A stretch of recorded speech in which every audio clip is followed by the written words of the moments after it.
Spiff, what it do, what it does, y'all. Okay, he's one of the hottest DJs in this area. So I just had to come connect with him and pick his brain a little bit. All right, first off, what made you get into DJing? Well, I met I'm in the fraternity. I met one of my older brothers in the fraternity, and he was a DJ, and he just needed someone to pass the torch to. He basically told me I couldn't do it. Like, I wasn't going to be good at it. So I was like, okay. So really me starting DJ just really came off of, like, ego and was like, yeah, look, you told me I couldn't do it. I could definitely do it. So I went to their crib. I had a list of mixes. Like, now I could DJ and just off the whim, but back then I had, like, a set list. Yeah. Went over there. I was like, okay, but I got a mix for y'all. Did the mix for like an hour and a half. Went up to everybody. I was like, so how was that? Everyone started laughing. I'm like, but that's how it is. I was like, dang. Word. At the time, I was like, no, this is, you know what I'm saying? This is top notch. Yeah. But at the time, I was like, yeah. But looking back now, I was ass for real. But I went back into the lab, kept cooking. So now I'm here. I love the music. I love what I do. But I know that where I dream about and think about where I want to be isn't where I'm at now. Right now, there's a stepping stones to get there. So, I mean, I've done a lot. But I still have a lot to learn. Like, even when I go to parties and I hear other DJs, I'm like, dang, like, okay, that's something else I can add into my bag. Like, once you feel like you've learned everything, you can do it all, you've lost the game. So, where you from originally? I was born and raised in Nigeria, Port Harcourt, Nigeria. What age did you start taking DJing serious and why? 20, 21. That's when I was like, okay, like, that, you know, when I started off in the group, I was almost like the busboy. Like I was literally just like, I was working the door. They used to throw parties in there, 1808 parties. Like, anybody who was like in ECU at that time know about that house. We used to throw parties. I used to work the door there. That's before I started DJing. Like, okay, bet. Appreciate y'all teaching me everything. I went to go start another group called Playhouse Production. I'm Spiff now, but like, I was DJ Kid Spiff. My dad was like, hey man, like, you know, you might need to change your name. You're already kind of like small in nature. People always going to look at you like a little kid. Not it was for real though. It was like, people was going to look at you like a little kid. I was like, okay, started a group called Playhouse Productions.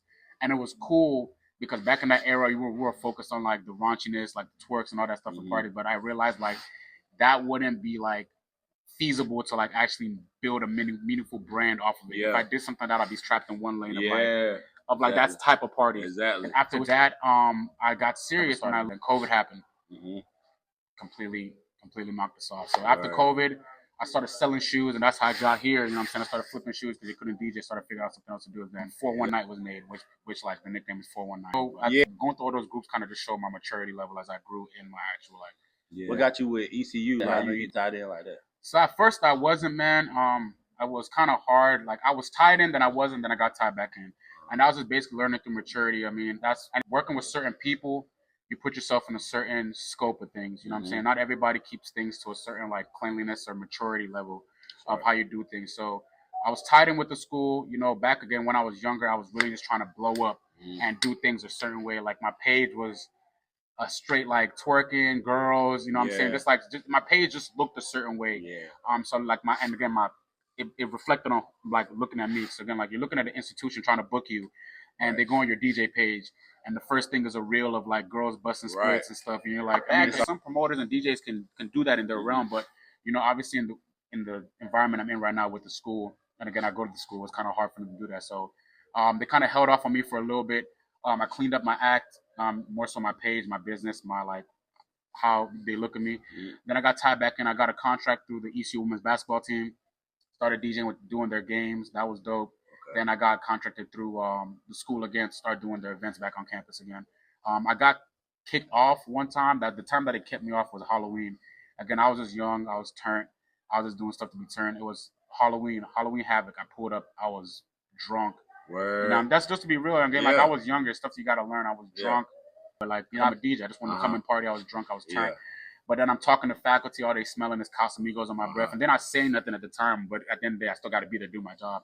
I'm on the mic wilding, saying all types of cuss words again, which again, in the moment, I'm like, I'm doing my job. I'm a DJ. But then right after that, I ain't hear from the school in a minute. I didn't. They were just kind of like, you know, I don't know. But then after I cleaned it up a little bit, you know what I'm saying, got tied back in, cleaned my face a little bit. And ever since then, you know what I'm saying, that's all it's been. The biggest event you think you had?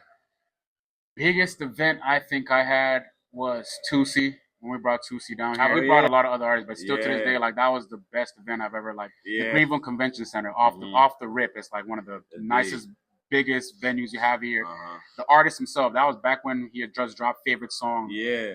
Like, he had a superstar moment down here in Greenville where, like, they play Favorite Song and everyone's singing the song, which was dope. Right. Low key viral on my TikTok. Everyone's TikTok. Cut the mic off and everyone started sitting there like... I said, you look good.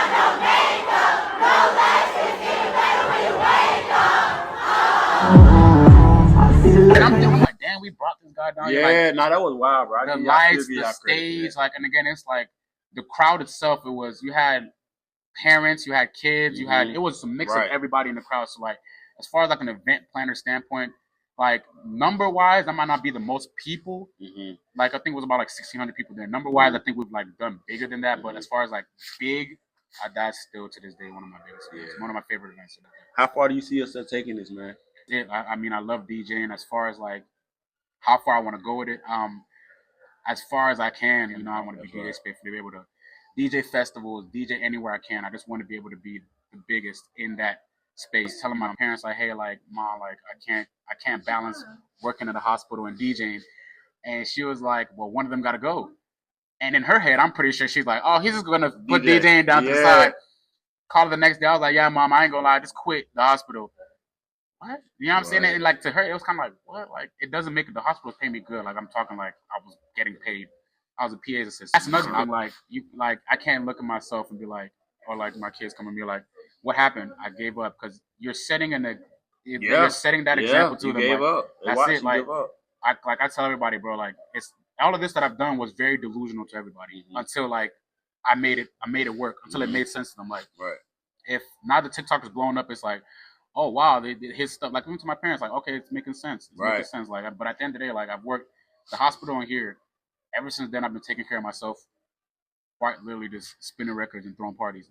Which is crazy to think of, but once you're dedicated to something, I have no other choice. Like, I literally don't have it in my body to like stop. Being a DJ / party promoter, all the stuff you do when you brought your baby into the world. And then you're bringing a child into the world. That's when it hit me like, okay, I literally have to make this make sense because I got to have a little bit more structure with how I'm moving in this thing. Like, if it doesn't make sense, then there's no point in me doing it. And like all the clubs downtown, like, you know what I'm saying? It's a thing. I never really had like my pride. I'm prideful in certain things, but not my craft. DJ all the clubs downtown, like, yo, my name is Spiff. Like, I want to DJ down there. Get left on red. DM them again. Same as Spiff. I want to DJ down here. Get left on red. Like, I'll keep reaching out because I gotta get to where I need to get to. And again, like, what is someone gonna look at me? Someone's gonna call me lame because I'm trying to get to. You know what I'm saying? That's right. So they don't think I'm pressed because I'm hitting the club. Whatever you feel is what you feel. I know what I gotta do. I just want to tell you, man, keep going, bro. Proud of you. Keep being a good dad. You know what I'm saying? Keep being a good man, bro. I appreciate you for the interview. And for all the people who do watch this, man, nobody can do for you what you can do for yourself. And that's as real as I can make. So you got to build your own name, your own brand. You have to do it yourself. At the end of the day, Drake is Drake because he's Drake. You go work for Drake, all you're going to be is somebody to work for Drake. Go be your own Drake. Go be your own LeBron. Go be your own great person you could be. And not to say that you might be as great as them in the eyes of everybody else, but your greatness is not defined by how everybody else is looking at your greatness. You know what I'm saying? I appreciate you for having me, man. So, bro. I don't know who's coming on next, but tap in my God. There's words from DJ Spiff, man. Drop below who y'all want to see next, and we're going to just keep on picking these artists' minds and these people of the community minds, man, and let you know how they get to where they got to.